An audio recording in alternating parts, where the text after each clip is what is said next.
Здравейте, приятеля! Продължаваме с математиката и да видим къде ще стигнем.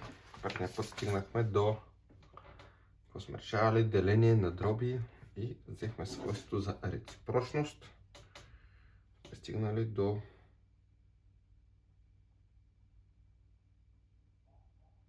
подточка Г, в която имаме 32х на трета, y на трета по z върху t делено на 16 x на втора y. За да го направим реципрочно, трябва да напишем 32х на трета, y на трета, z върху t по 1 върху 16х на втора y. Това съкръщава, става двойка, това с това съкръщава единичка, това съкръщава и става 2. Става 2 пъти хикс y на втора по z върху t.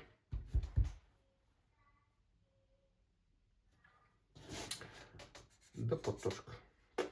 Не знам дали е вярно, но така изглежда, че е вярно. Сега, защо да проверяваме нещата, като просто можем да предположим, че са верни? Хикс на втора, y на трета върху 7 пъти st делено на минус хикс на трета, y на втора по 14 пъти st.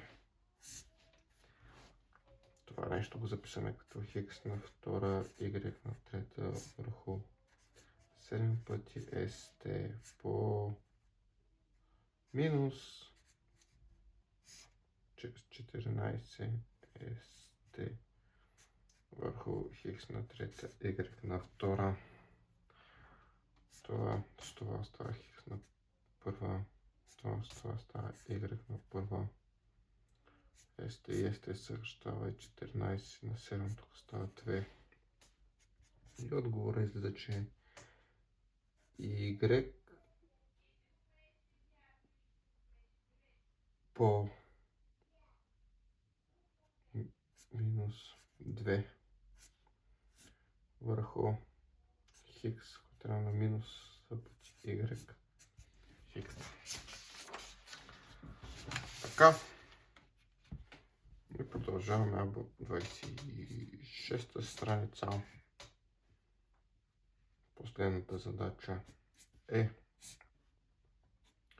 минус 3 пъти а хикс на втора z върху 4b y делено на минус 9 а хикс върху 2 пъти b y. Го преписваме като минус 3 пъти а хикс на втора z по 4b y по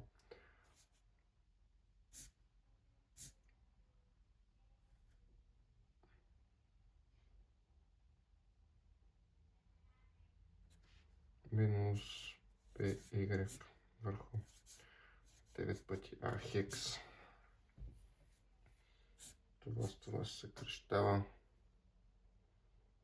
Тук става 2. Това с това става хикс. Това с това става 1/3. Това минус по минус прави плюс. И тук е равно на хикс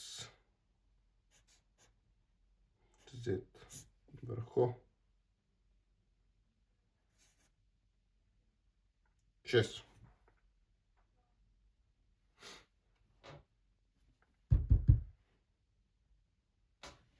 Добре, 3 задачки. Мисля, че приключваме с този клип. После ще гледаме свойства за степенуване на рационални дроби. Чао и в другото видео.